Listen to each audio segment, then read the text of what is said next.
I see it as there's a lake, and there's a lake, we'll start there, and there's a shed.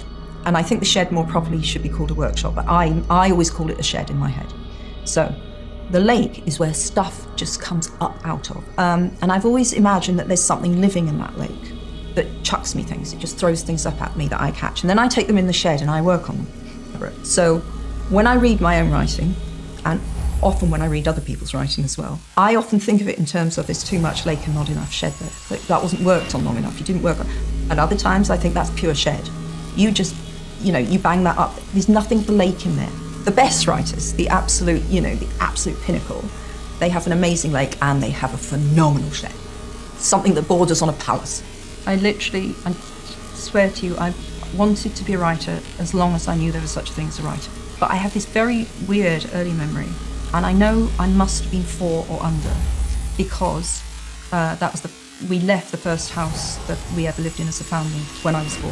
And I know it was in that house because I can just about remember it. And I couldn't write, but I was copying, figure by figure, letter by letter, a story. And I just copied it out on a page. And I didn't know what I'd written, I just copied the words. And there I was very pleased that I had made these marks on the paper. And I physically enjoy writing. Potter. Really. I wrote other things. I was constantly writing, I was always writing. And there was a novel called The Private Joke that I was writing for a couple of years. The premise of it I actually still really like, but I was too young to write the book that I wanted to write. Too young because I just didn't have enough life experience to possess. And when you're very young, you're back and you imitate different people, but that's good, that's healthy. And it was really only with Potter that I hit my stride and I thought, I can do this I can do, I could feel that I could do it. So I don't know where ideas come from. I think the more interesting question might be, why do some people want to live in a fictional world so much, and why? That's maybe the more pertinent question. Some of us just are happy living that way, happiest living that way.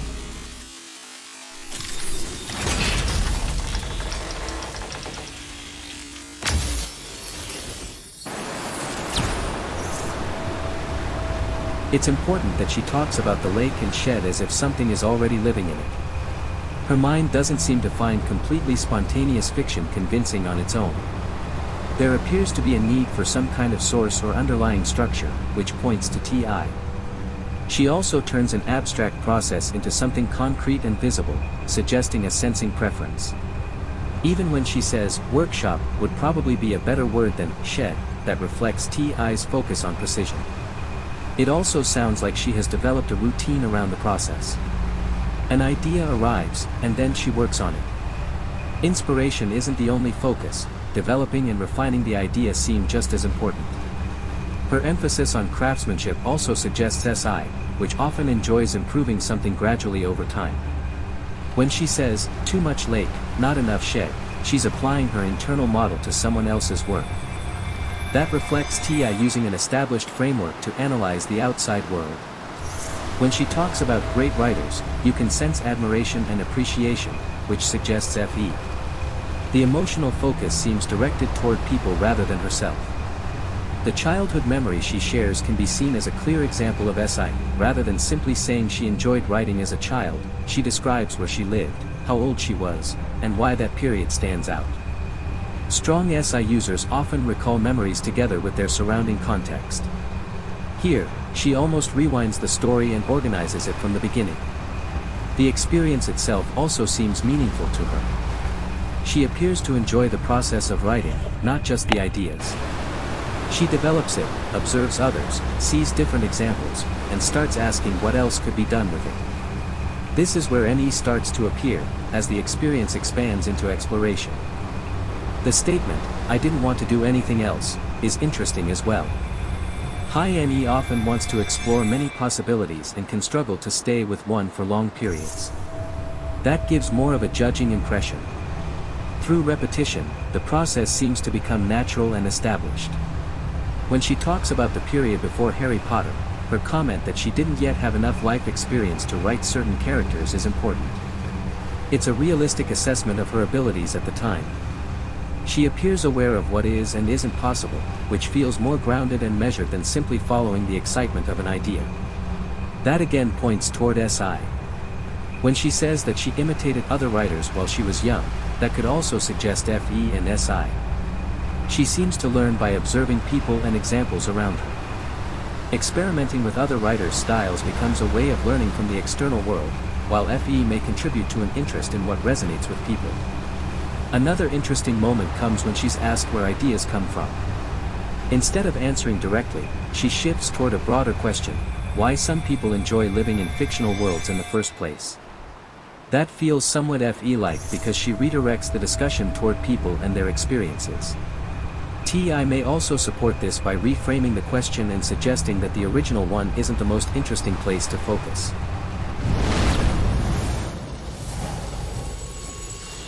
Ideas come in different ways, and different kinds of book form differently. That's been my experience. So with Harry, the idea really did come, it was the idea for the story, the premise of the story came first, which was literally a child doesn't realise he's a wizard until he gets the letter. Other books, with the Ichabod, the word Ichabod came.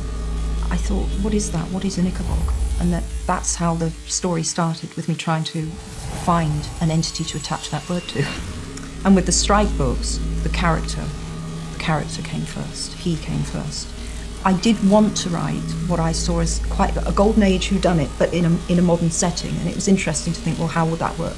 How do you, in this age of DNA analysis and high-tech detective techniques and CCTV cameras, how do you have a real old-school detective in modern London at a completely random moment when you're making gravy or something, and you'll have an idea for a different thing, so you run and find a notebook, and then you lose the notebook, and, if it was a good idea, it'll hang around, and if it wasn't a good idea, you'll find it in 5 years' time. And sometimes I look through these notebooks and think, what on earth was that? What did you think you were going to do with that? And then other times, you have the idea and it sticks, and then it grows like something in a petri dish. And they're the ones that are worth something, the ones that really hang around. You almost didn't need to write them down. They're the ones that live in here. So I learned a huge amount writing Potter. So even though this is a different kind of world building, I took all of the lessons I learned from Potter and applied them to the Galbraith books. I have a master files on all these different characters. I have huge amounts of background just to keep myself orientated. I know where Strike lived. I know a huge amount about his mother's history that I will never need to. I do a lot of the thread following in the planning stage. By the time I come to write, I really know what I'm doing. That doesn't mean to say there isn't room to have fun or there isn't room to go off on a little tangent here and there, but I really like the sense of knowing where I'm going. I think it will be a 10-book series, and so I have a very clear idea of how their relationship will go over those 10 books. So it sounds quite prosaic, it's more exciting than that, but it sounds dull to think, well, in that book that emotional milestone will be reached and so on, but you do sort of have to have those points of light along the way, because it gives it I think it gives it a satisfying rhythm.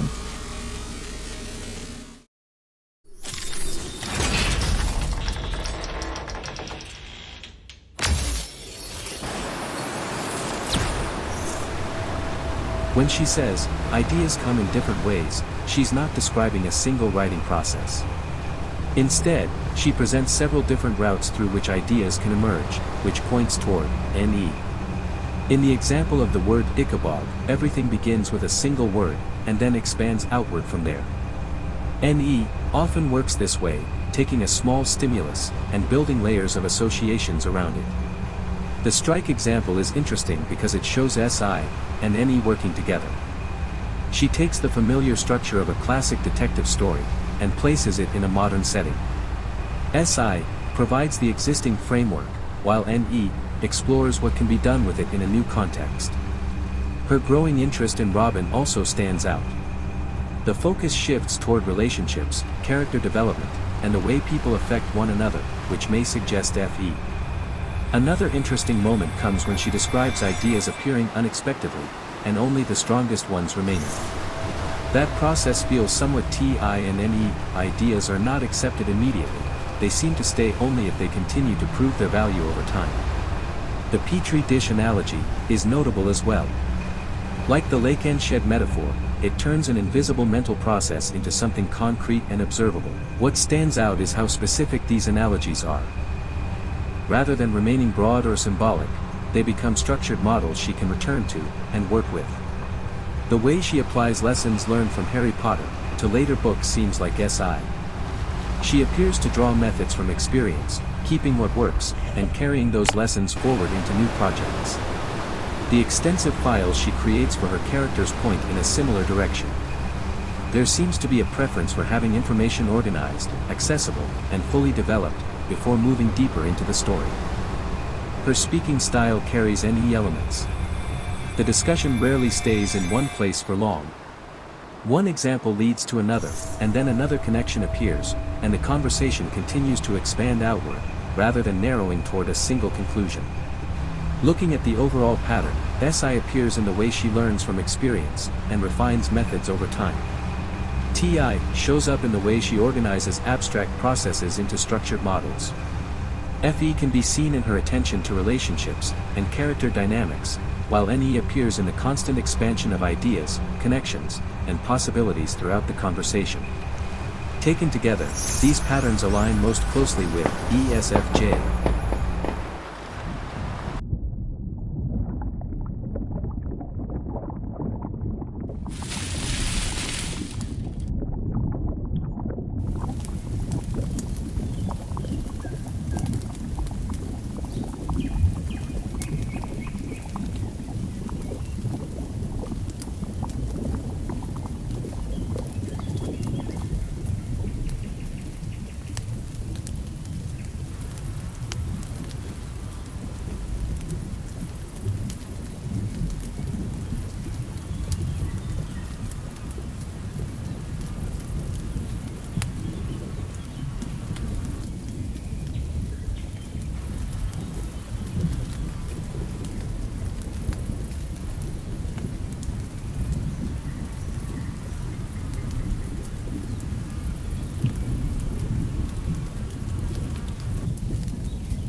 Thanks for watching.